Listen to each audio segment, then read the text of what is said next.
మనం జరుపుకుంటున్నాం. అంటే ఈ తెలుగు భాష యొక్క గొప్పదనం ఏమిటి, మనం తెలుగులోనే ఎందుకు మాట్లాడాలి, తర్వాత అందరూ కూడా తెలుగు భాషను గౌరవించాలి. తెలుగు భాష అనేది ఒక తల్లి పాల లాంటిదని మన సార్ వచ్చేసి గురప్ప గారు చాలా సవివరంగా తెలియజేశారు. నేను సార్ అంతా వివరంగా చెప్పలేను, కానీ నేను యాక్చువల్గా బయాలజీ టీచర్ను, సైన్స్ పరంగా కూడా చెప్పగలను. కానీ కొంచెం నాకు తెలిసినంత పరిజ్ఞానంలో కొద్దివరకు మేము వివరిస్తాను ఇక్కడ. అయితే ఇక్కడ తెలుగు భాష అనేటువంటిది తల్లి పాల లాంటిది. అంటే తల్లి పాలు తాగిన పిల్లవాడు ఎంత ఆరోగ్యంగా బాగా పెరగలుగుతాడో, అదేవిధంగా తెలుగు భాషను బాగా నేర్చుకున్న పిల్లవాడు అంత ఆరోగ్యంగా అన్ని రకాల భాషలను కూడా నేర్చుకోవడానికి వీలు కలుగుతుంది. ఇక్కడ ఫర్ ఎగ్జాంపుల్ మనము ఇంగ్లీష్ నేర్చుకోవాలనుకున్నాం అనుకోండి, ఆ ఇంగ్లీష్ నేర్చుకోవాలంటే దానికి మూలం వచ్చేసి తెలుగు భాషే. తెలుగు రాకుండా మనము ఇంగ్లీషు నేర్చుకోలేము. ఈ మధ్యకాలంలో నేను ఒకసారి పెళ్ళికి వెళ్ళాను. పెళ్ళికి వెళితే ఒక అబ్బాయిని పెళ్ళి పట్టి అని రాస్తుండే, మనం చదింపులు అంటాం చూడండి, ఆ చదింపుల పట్టి రాయప్ప అని ఒక పిల్లవాడిని బీటెక్ చేశాడు. ఆ పిల్లవాడు బీటెక్ చేసినటువంటి పిల్లవాడిని చదింపుల పట్టి రాయడానికి పిలిచాను. ఆ పిల్లవాడిని స్టార్టింగ్లోనే మొదలుపెట్టాను. ఏమని మనం రాస్తాం కదా, పెళ్లి కుమారుని చదివింపుల పట్టి, లేదా పెళ్లి కుమార్తె చదివింపుల పట్టి అని రాస్తాం కదా. అంటే మనం వచ్చి అడిగిన వెంటనే అడుగుతాం, ఇది పెళ్లి కొడుకుదా పెళ్లి కూతురుదా అడుగుతాం కదా. ఆ అబ్బాయిని ఒక బుక్ ఇచ్చి రాయమని చెప్పాము. ఇది పెళ్లి కుమారుని చదివింపుల పట్టి అని రాయప్ప అంటే ఏం చదివారు అబ్బాయి? బీటెక్ చదివినాడు, ఇంజనీరింగ్ చేసినాడు. ఆ అబ్బాయి పెళ్లి కుమారుడు అంటే పెళ్లి కుమారుని చదివింపుల పట్టి అన్నాడు. అంటే ఆ పదాలు మొత్తం కూలి చేసేసి పెళ్లి కూతురు పేరు రాసేది రాలే, ఆ చదివింపులు అనేది రాసేది రాలే, పట్టి రాసేది రాలే. అంటే బీటెక్ చేసినాడు ఆ పిల్లవాడు వచ్చేసి. అంటే ఇక్కడ ఏమైంది, ఇక్కడ మాతృభాష అనేది పూర్తిగా తెలుగు అయిపోయింది. ఇక్కడ అలాంటి పరిస్థితుల్లో మనం ఉన్నాం. కాబట్టి అలాంటి పరిస్థితి లేకుండా మనమంతా కూడా మాతృభాషను ఒక తల్లిపాలలాగా మనం సేవించి కరెక్ట్గా మన వ్యాకరణ పరంగా మనం నేర్చుకుంటే మిగతా భాషలన్నీ కూడా అవలీలుగా మనం నేర్చుకోగలుగుతాం. కాబట్టి మన మాతృభాష లేకుండా వేరే భాషలు ఏవి కూడా మనం నేర్చుకోలేం.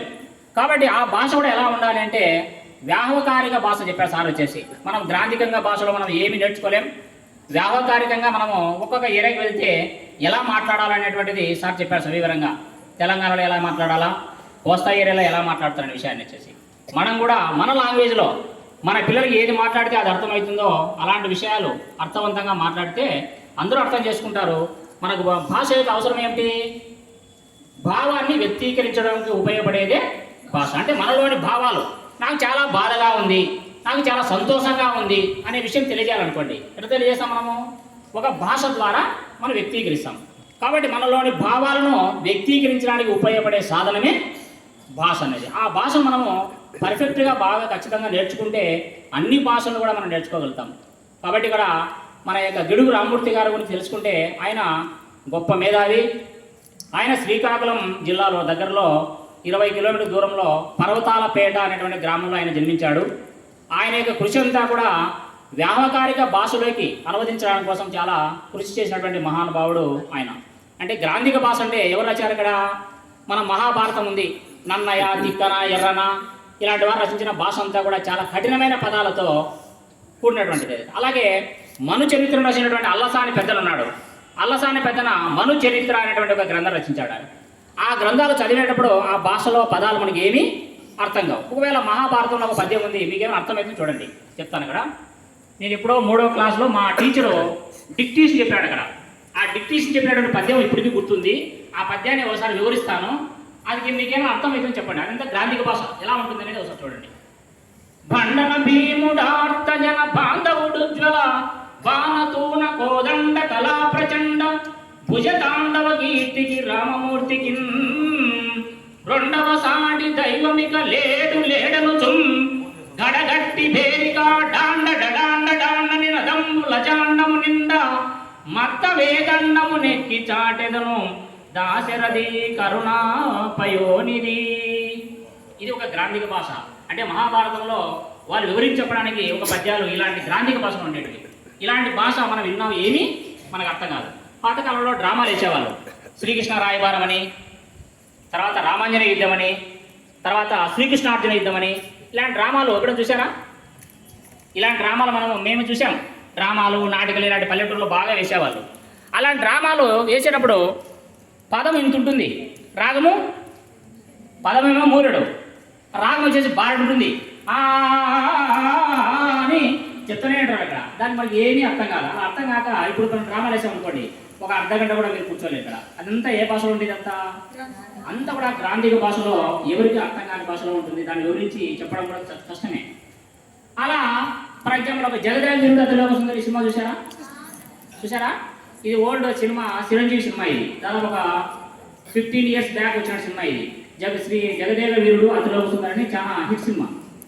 ఆ సినిమాలో శ్రీదేవి ఒక హీరోయిన్ ఉంటుంది. ఆమె ఎక్కడ స్వర్గలోకం నుంచి భూలోకానికి ఒక మంచు పర్వతాల ప్రాంతంలో దిగుతుంది. అక్కడ ఆమె ఒక ఉంగరాన్ని పోగొట్టుకొని వెతుకుతూ ఉంటుంది. ఇక్కడ ఆ వెతికేటప్పుడు ఒక గ్రాంధిక భాష మాట్లాడుతూ ఉంటుంది. ఏం మాట్లాడుతుంది చెప్పరా? ఓ మానవా, నా అంగుళీయకమును ఎవరో తస్కరించారు అని అంటుంది. అక్కడ నా అంగుళీయకమును ఎవరో తస్కరించారు మానవా అంటే అప్పుడు చిరంజీవి ఏమంటాడు? మానవా, ఆ పిలుపు మానవా. మానవులో 2 అర్థాలు ఉన్నాయి. ఒక మానవ అంటే అర్థమేమి? మానవుడు అని. మనమంతా మానవులే కదా, హ్యూమన్ బీయింగ్స్ అని. ఆ పిలుపు మానవ అంటే ఆ పిలుపు మానవ తల్లి, ఆ మాట మాట్లాడొద్దు అని అంటున్నాం. కాబట్టి మానవ, ఆ పిలుపు మానవ అన్నాడు. అది మన భాష, అది వ్యవహారిక భాష. ఆమె మాట్లాడిన భాష గ్రాంధిక భాష. ఏం మాట్లాడింది ఆమె? నా యొక్క అంగుళీయకమును ఎవరో తస్కరించితిరి అన్నాడు. తస్కరించడం అంటే ఏమి? దొంగిలించడం అంటాం. అంగుళీయకం అంటే ఉంగరం. అంటే అది గ్రాంధిక భాషలో ఆ పదాలను వాడిన తర్వాత వాటిని మనము ఇలా తర్జుమా చేసుకోవడం. అలాంటి తర్జుమా చేసి ఆ పదాలను మన వ్యావహారికంగా భాషలోకి మార్చుకొని బాగా అందరికీ అర్థమయ్యేటువంటి రీతిలో రకరకాల పద్యాలు రచించినటువంటి శతకాలు చెప్పారు సార్ వచ్చేసి. అలాంటి వారిలో ముఖ్యంగా వేమన శతకం ఒకటి ఉంది, సుమతి శతకం ఒకటి ఉంది, దాశరథి శతకం అనేది ఉన్నాయి. ఇక్కడ మీ పేరు ఏంటంటారు? అలాగే వేమన శతకంలో పద్యాలు ఎలా ఉంటాయి సులభంగా నేను చెప్తున్నప్పుడే మీకు అర్థమైపోతున్నాయి. ఒక పద్యం ఎగ్జాంపుల్ చెప్తాను ఇక్కడ.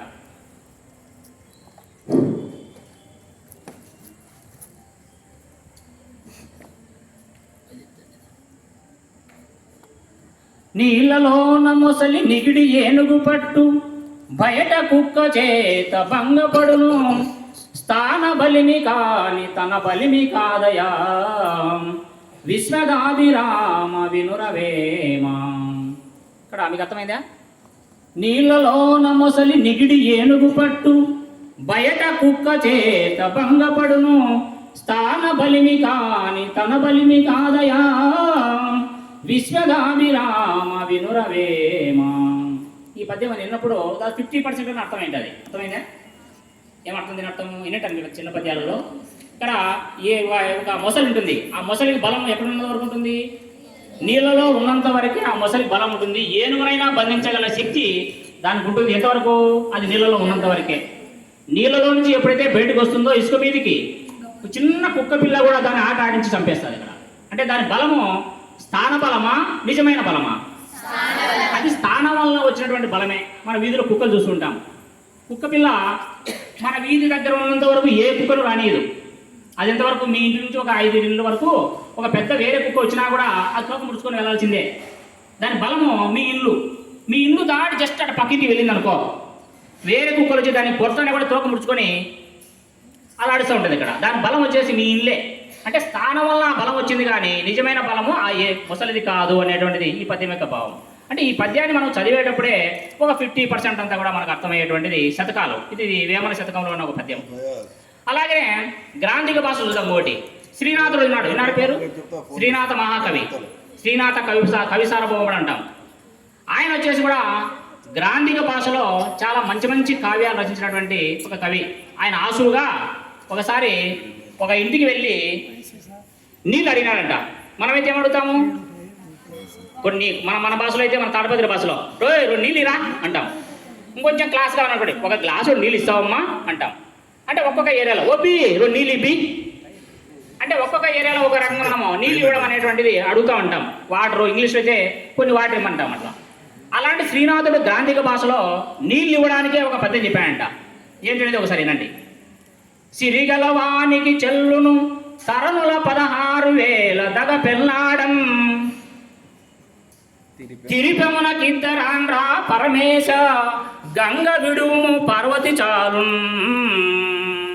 సిరిగలవానికి చెల్లును తరుల 16,000 దగ పెళ్ళాడం, తిరిపెమునకిద్దరాండ్రా పరమేశ గంగ విడువము పార్వతి చాలున్ అన్నాడు. అంటే ఈ పద్యం మనం విన్నప్పుడు కొద్దిగా అర్థం కాదు, కానీ ఏంటంటే సిరిగలవాడు అంటే వాడు శ్రీకృష్ణుడు. ఆ శ్రీకృష్ణునికి 16,000 మంది వాళ్ళ పెళ్లి చేసుకున్నటువంటి ఆయన పెళ్లి చేసుకునే స్తోమత ఆయనకు ఉందయ్యా, తిరుపమునకు ఇద్దరు అనరా అన్నాడు. అంటే నేను తిరుపం ఎత్తుకొని భిక్షం ఎత్తుకొని బతికే నీకు ఇద్దరు భార్యలు ఎందుకయ్యా? ఎవరు భార్యలు ఇద్దరు? పార్వతి, గంగ. పార్వతిని విడిచిపెట్టి, గంగను విడిచిపెట్టి పార్వతిని ఒకటి ఉంచుకో. గంగ విడుము పార్వతి చాలు. గంగ అంటే ఎవరు? మన తాగే నీళ్ళని ఏమంటారు? గంగా జలం అంటాం కదా, గంగ అంటాం కదా. గంగ అంటే నీరు అర్థం. కాబట్టి గంగను విడిచి పార్వతిని మాత్రమే ఉంచుకోనయ్యా అని ఒక పద్య రూపంలోనే ఒక నీళ్ళు అడగడానికి ఒక పెద్ద పద్యమే చెప్పేసి ఆ నీళ్ళని అడిగాంట. అంటే అలాంటి కవులు దాన్ని ఆసు పద్యం అంటారు. ఆసు పద్యం అని అంటే అప్పటికప్పుడే చెప్పేటువంటి పద్యాలు. అంటే గొప్ప గొప్ప కవులు రాసినటువంటి ఆ గ్రాంధిక భాషలో ఉన్న పద్యాలు కావచ్చు, ఆ కథలు కాని వాటిని వ్యావహారిక భాషలోకి అనువదించడానికి చాలా కృషి చేసినటువంటి గొప్ప వ్యక్తి మన గిడుగు రామ్మూర్తి పంతులు గారు. ఆయనను ఒకసారి ఆయన జయంతిని సందర్భంగా మనం తెలుగు భాషా దినోత్సవంగా జరుపుకోవడం, ఆ తెలుగు భాషా దినోత్సవానికి నన్ను కూడా ఈ ఆహ్వానించినటువంటి శంకరయ్య సార్ గారికి మరి ఉద్యోగ ఉపాధ్యాయ సామాజిక సేవ సంస్థలందరికీ కూడా మరొకసారి కృతజ్ఞతలు తెలుస్తున్నాను. మీరంతా కూడా తెలుగు భాషను బాగా నేర్చుకోవాలి. అలా అని ఇంగ్లీష్ కానీ హిందీ అనేటువంటి భాషలను నెగ్లెక్ట్ చేయడం అనేది మంచి పద్ధతి కాదు. తెలుగు భాషను ఎప్పుడైతే బాగా నేర్చుకున్న తర్వాత ఇంగ్లీష్ కూడా అవసరమే. సార్ చెప్పాడు, ఇంగ్లీష్ నేర్చుకుంటే ఇంటర్నేషనల్ అంతర్జాతీయ స్థాయిలో అమెరికా, చైనా, జపాన్, జర్మనీ లాంటి దేశాలు వెళ్ళి మనం మనుగడ సాగించాలంటే కంపల్సరిగా మన ఇంగ్లీష్ అనేది రావాలి. కాబట్టి తెలుగు భాషతో పాటు ఇంగ్లీష్ను కూడా బాగా నేర్చుకునే ప్రయత్నం చేయాలా, బాగా మాట్లాడడానికి ప్రయత్నం చేయాలా. తెలుగు భాష అంత ఈజీగా ఇంగ్లీష్ అనేది రాదు. తెలుగు భాష మనం ఎవరు నేర్పించే అవసరం లే. చిన్న పిల్లవాడు చిన్న మాటలు వచ్చిన వెంటనే కర్త, కర్మ, క్రియ ఏమీ తెలియవు. మనం మీరు చెప్పింటారా సార్ వాళ్ళు చిన్నపిల్లవానికి, కర్త అంటే ఇదిరా, కర్మ అంటే ఇది, క్రియ అంటే ఇది, భూతకాలము, వర్తమాన కాలము, భవిష్యత్ కాలం అనేటువంటి చెప్పింటారా గ్రామర్ అంతా. చిన్నపిల్లలకి ఏమీ చెప్పరు. తల్లిపాలు ఎంత సులభంగా నోట్లో జారిపోయి ఆ పిల్లవాడు జీర్ణం చేసుకుంటాడో అంత ఈజీగా తెలుగు భాష అనేది ఆ పిల్లవాడు ఎవరు చెప్పకుండానే ఆటోమేటిక్గా వచ్చేసింది. కర్త, కర్మ, క్రియలు అన్నీ వచ్చేసాయి పిల్లవాడికి. మనం ఎవరు నేర్పించే అవసరం లే. కాబట్టి అంత ఈజీగా అమృతం లాంటి తెలుగు భాషను గౌరవించండి, తెలుగులో బాగా మాట్లాడండి, మంచిగా మాట్లాడి ఇతరుల చేత గౌరవాన్ని పొందండి. వాటితో పాటు ఇతర భాషలను కూడా గౌరవించి వాటిని కూడా బాగా నేర్చుకొని మీరు కింద కూడా మంచిగా మాట్లాడి మంచి మంది ఉద్యోగాలు సంపాదించి ఒక గౌరవ స్థానంలో నిలబడాలని ఆశిస్తూ ఈ సదవకాశం ఇచ్చినటువంటి మా ఉపాధ్యాయ మిత్రులందరికీ కూడా మరొక్కసారి ఆ తెలుగు భాషా దినోత్సవ శుభాకాంక్షలు తెలియజేసుకుంటూ జై తెలుగు భాష, జై.